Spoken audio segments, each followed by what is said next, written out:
السلام عليكم حبايبي، عاملين ايه؟ من مطبخ كف القمر. النهارده يا جماعه انا عملت طريقه حلوه جدا لصينيه عيش بالفراخ بامكانيات بسيطه جدا. يعني التكلفه بتاعتها قليله جدا، موجوده في كل البيت. ويلا بينا نشوف احنا عملناها ازاي مع بعض، وشوفوا الطريقه وشوفوا يعني تكلفتها. مفيش تكلفه بمعنى اصح. طبعا يا جماعه انا عايزه اقول لكم على حاجه تنبيه برضو. لو انتوا تابعتوا القناه بتاعتي هتلاقوني انا عامله رز من غير اي تكلفه خالص. انتوا لما حد يجي يشوف القناه ويتابعها ويشوف مثلا طبق رز، يا ريت يبص عليه يشوف ان هو لا استعمل لا سمنه ولا زيت ولا اي حاجه، والطريقه قدام منه وجميله جدا ان احنا نقدر نوفر ازاي ونمشي ازاي. يلا بينا نشوف احنا هنعمل ايه مع بعض. السلام عليكم حبايبي، عاملين ايه؟ من مطبخ كف القمر. النهارده يا جماعه احنا هنعمل اكله بسيطه جدا. فضلت ادور في التلاجة، قلت اما اشوف التلاجة، قلنا نروق التلاجة وكده. تمام. فلقيت شويه خضار، قلت ايه نعمل بهم اكله كويسه ونشوف ايه الوضع. تعالوا معايا نشوف انا هعمل ايه النهارده.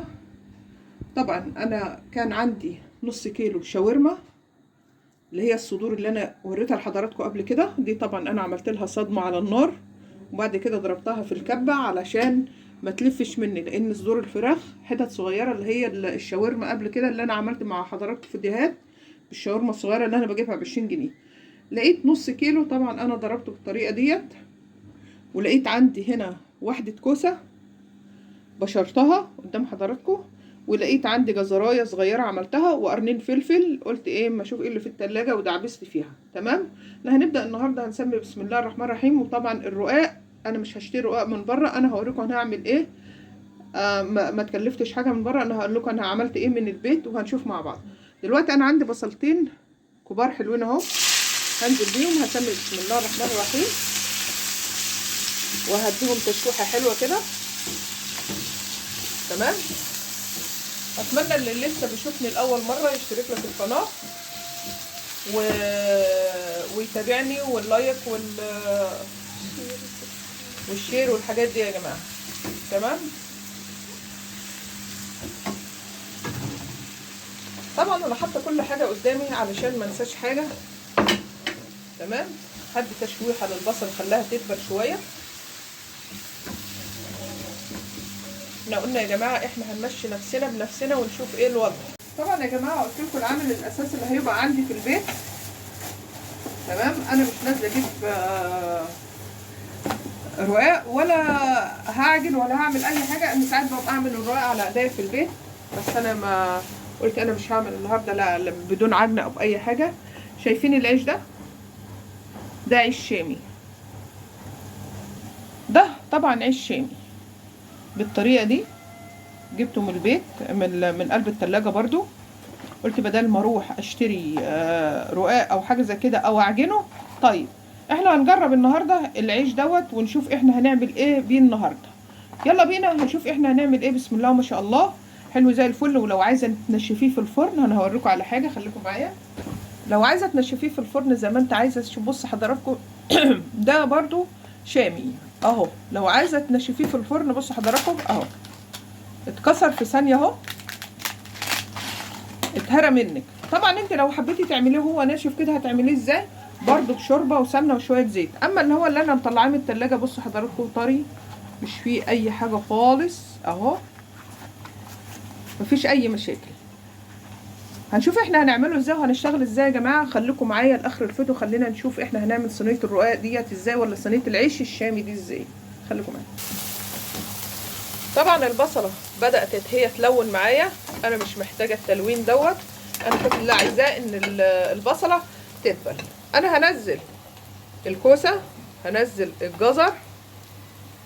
تمام. لان الفراخ يا جماعه ما بتاخدش سوا، الفراخ ما بتاخدش سوا. وبعدين الفراخ اساسا انا عملت لها صدمه، قبل ما اضربها في الكبه. انا هسيب الحاجات الخضار ده هي تنزل الميه بتاعتها، واللهم صل على النبي، تنشف لي. انا عايزه ان الخليط يبقى كله ايه، ناشف، مش عايزاه مبلول. قدام حضرتك اهو، بسم الله ما شاء الله عليه. طبعا انا ضفت لهم خضار تمام مع الفراخ، يعني برضو ضفت لهم حاجه كويسه في قلب الاكل. طيب انا هعمل ايه بقى؟ هسمي بسم الله الرحمن الرحيم واحط التوابل اللي عندي برضه عشان الخضار ده ياخد من قلب التوابل.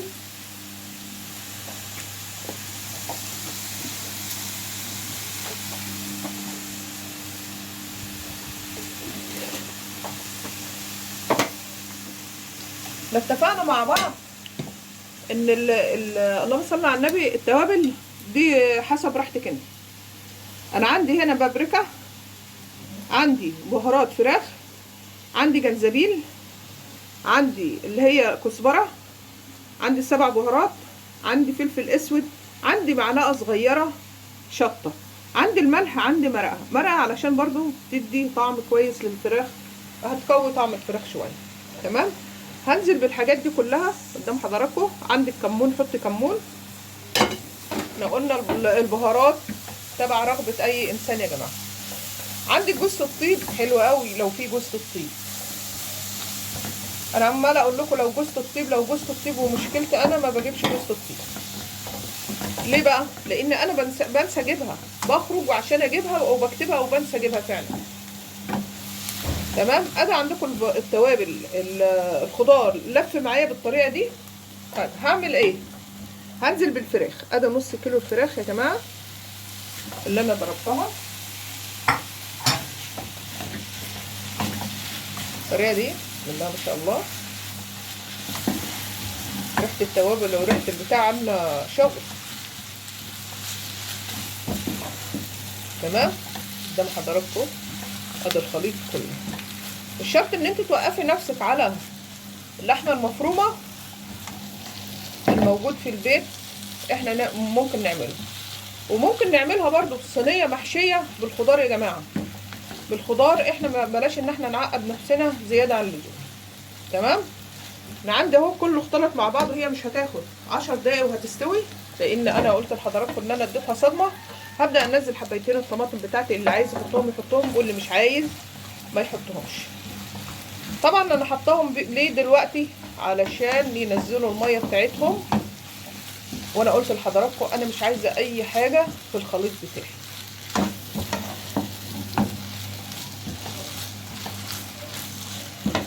هسيبهم 10 دقايق او 5 دقايق. لو لقيت ان الطماطم ما نزلتش الميه بتاعتها وناشفه عادي كده، مش فارقه معايا ان انا اعملها بالطريقه دي.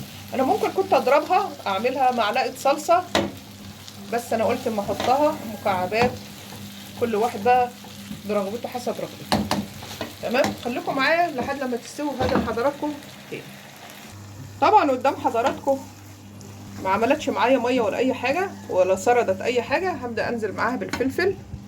الفلفل انا مش عايزاه ان هو ينعم زي الخضار التاني. الخضار التاني انتوا هتقولوا لي ليه طب خليتيه ناعم؟ اقول لكم ليه انا خليته ناعم، ان هو يستوي يعني ياخد حقه في السوا، لان انا مش عايزاهم يشوفوا ان انا حاطه خضار. ليه بقى؟ هتقولي لي ليه؟ لان هم من نوعيه ان الخضار بالنسبه لهم اكله صعب شويه، هم عايزين اكل كله نواشف. فطبعا انا لما بعمل الاكل دوت ولما بيعجبهم بضطر ان انا اقول لهم انا عملت ايه. تمام. بحببهم في الاكله الاول وبعد كده بقول لهم انا عملت ايه، المكونات اللي فيها. تمام. انا هسيب الفلفل كده 5 دقايق بس. انا عايزه القرشه فيه ان هو يدبل بس مع المكونات دي كلها، وهجهز للحشو العيش. خليكم معايا. طبعا يا جماعه بعد انا ما خلصت، انا جبت اكبر صينيه عندي، قلت اعمل لهم صينيه قدام حضراتكم. بصوا العيش الشام اهوت. لو حابين ان انتوا تفتحوه هتفتحوه عادي. لو انتوا عايزين الرقات تبقى ضعيفه ممكن تفتحوه عادي بالطريقه دي كده. بصوا حضراتكم العيش الشامي بتفتح بنفس الطريقه. تمام. هقوم جايه حطاه بالطريقه دي. طبعا انا فتحت شويه عيش بس انا حبيت اوري حضراتكم هيبقى شكله ايه بالطريقه دي. تمام.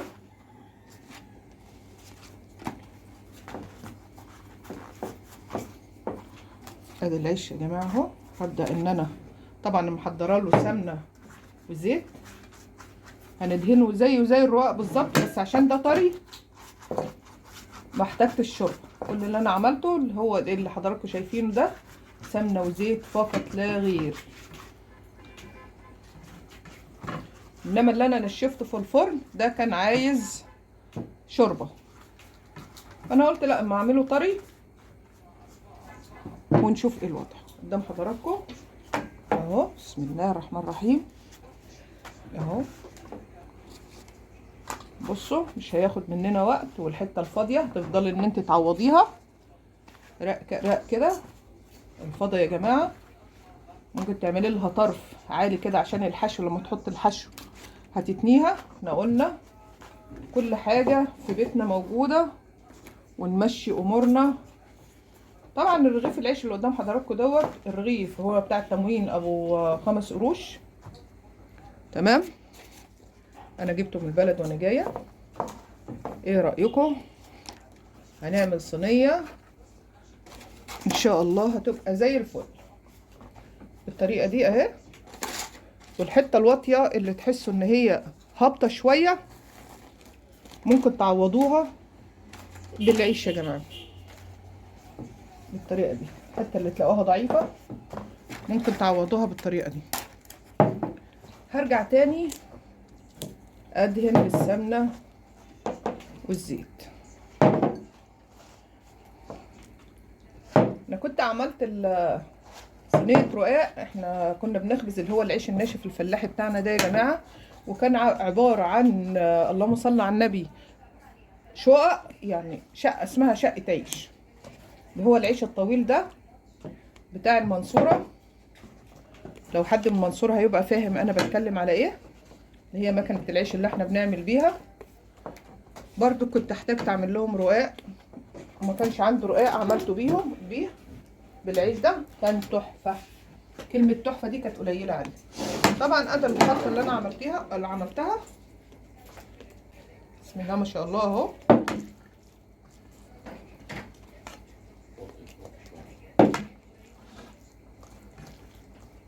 مكونات كلها في البيت عندنا.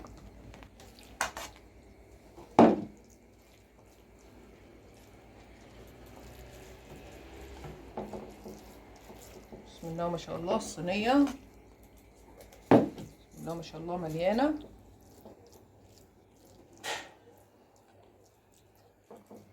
وقالوا لنا اتصرفوا يا جماعه، الجيش قال لنا اتصرفوا، احنا بنتصرف. في احلى من كده؟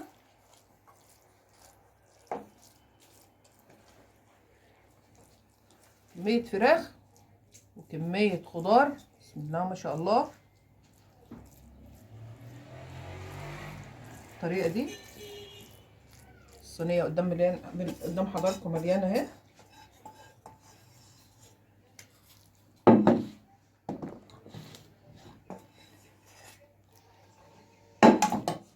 هنزل الرقات العاليه دي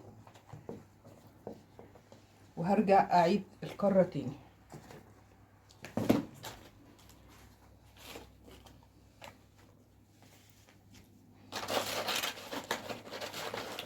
طبعا يا جماعه انا خلصتها بالطريقه دي وقطعتها مثلثات، بس لازم يكون معاكم سكينه حاميه عشان العيش بيبقى يعني فيه اللي هي المطه بتاعته.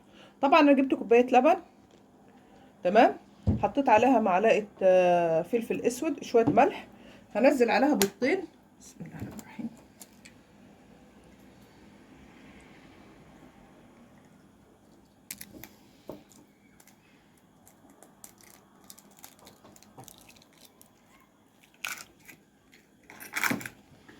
هقلبهم كويس جدا. طبعا انا قلبت اللبن مع البيض مع الملح مع الفلفل الاسود. هبدا ان انا اسقي العيش بالطريقه دي قدام حضراتكم. وطبعا انا مسخنه له الفرن يا جماعه على حسب ان الحاجه تبقى سخنه، لان كل حاجه عندي مستويه. العيش مستوي واخد لون، وعندي الفراخ مستويه، وكل حاجه. كل اللي انا عايزه اعمله ان انا هاخد الوش بتاعه بس، هحط له الوش بتاعه، تمام. وهدخله الفرن وهطلعه لكم بعد ما ادخله الفرن. خليكم معايا. طبعا رجعت لكم تاني يا جماعه بعد انا ما طلعتها من الفرن بالطريقه ديت. هي محتاجه بس ان انا اغطيها 5 دقايق علشان اعرف اطلعها، علشان تطرى. سامعين صوتها مقرمش اهو. هسيبها 10 دقايق بس او 5 دقايق هغطيها لما تطرى، وهنشوف مع بعض الوقت. طبعا يا جماعه قدام حضراتكم انا قطعت بصوا قدام حضراتكم اهي يا جماعه، بسم الله ما شاء الله عليها اهي، مليانه خير اهي، كلها اهي مقطوعه قطعه واحده. طبعا انا بدور على اي حاجه ممكن ان هي تسهل الامور ومش مكلفه زياده عن اللزوم. تمام. واتمنى ان انتوا تشتركوا لي في القناه وتفعلوا الجرس ليصلكوا كل جديد، واشوفكم ان شاء الله في الفيديو القادم ان شاء الله.